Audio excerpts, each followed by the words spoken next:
Hey, what is up guys, MKBHD here, and this is the long talked about Samsung Galaxy S5. So after the presentation of all its new features, I got to spend about an hour of quality time with this new phone, so here are my honest first impressions of all this stuff. So first of all, the new specs, since you can't really avoid them, it has a 2.5 gigahertz quad-core processor, 2 gigs of RAM, LTE, and 802.11 AC Wi-Fi. Nothing too insane under the hood here, but definitely in the top tier. This is a high-end flagship phone. So on the front, it's rocking a slightly larger 5.1-inch 1080p AMOLED display, just a bit bigger than the 5.0-inch Galaxy S4, and that right there is the symbol for pretty much everything else about this phone. It's just slightly bumped up from the Samsung Galaxy S4 in a lot of ways. But one way it definitely did surprise is the build material. So the back of this phone, as predicted, feels a lot like the soft touch on the back of the Note 3, but without the leather stitching on the edges.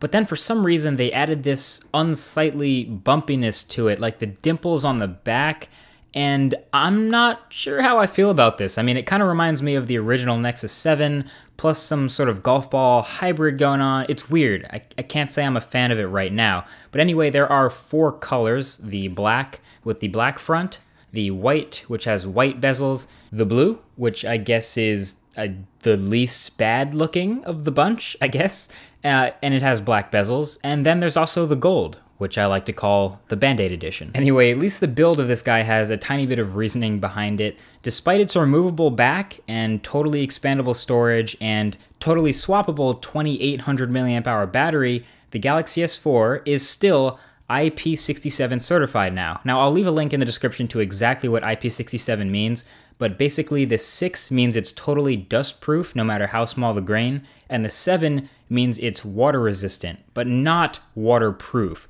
Definitely a difference there. But what's cool is this doesn't seem to have a huge effect on the build of the phone. Like I said, the back is still removable. It only leaves me worried about that speaker quality, so we'll see how that turns out. Anyway, I think I played with this phone for maybe 15 minutes before I actually noticed that the front buttons, the layout has changed. So now it's a back, home, and multitasking button. No more capacitive menu button. All the menu buttons will be in software now on the screen. And of course, this carries over into Samsung's other tablets as well, so I guess it shouldn't really be much of a surprise.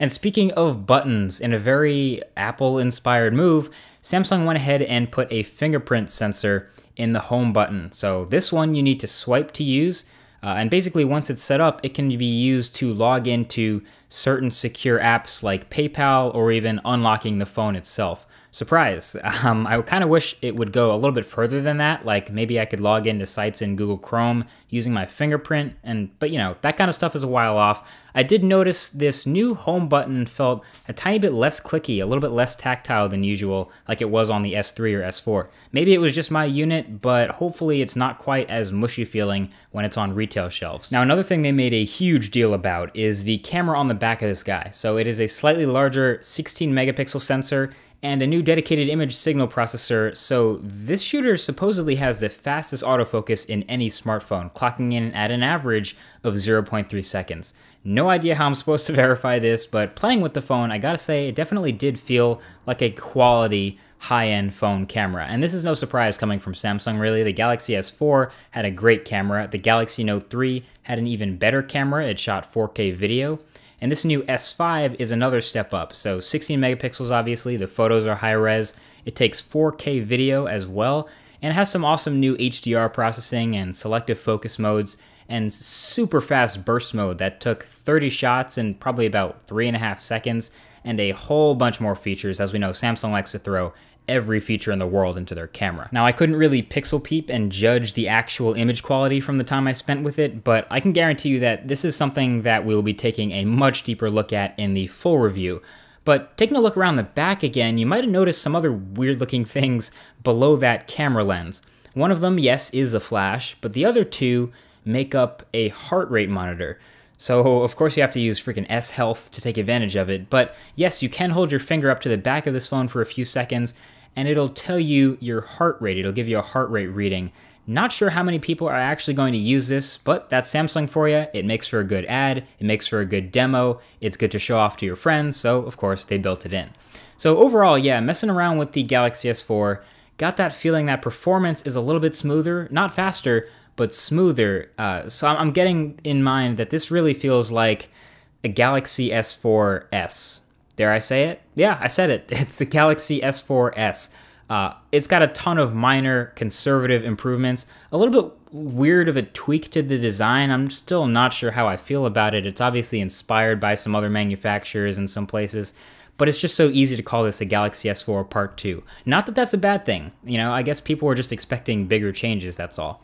TouchWiz changes especially. I mean, you can see here on top of Android 4.4, TouchWiz is looking a little bit flatter, a little bit more toned down, even though there's still some crazy stuff going on with the settings, but it's definitely still Samsung UX, and you have plenty of Samsung customizations and Samsung apps installed. You even have Samsung's My Magazine one swipe to the left of your home screen, like Google Now on a Nexus or BlinkFeed on the HTC One. So they still want you to use Samsung services and think of this as a Samsung phone. And I'm not complaining, I'm just saying.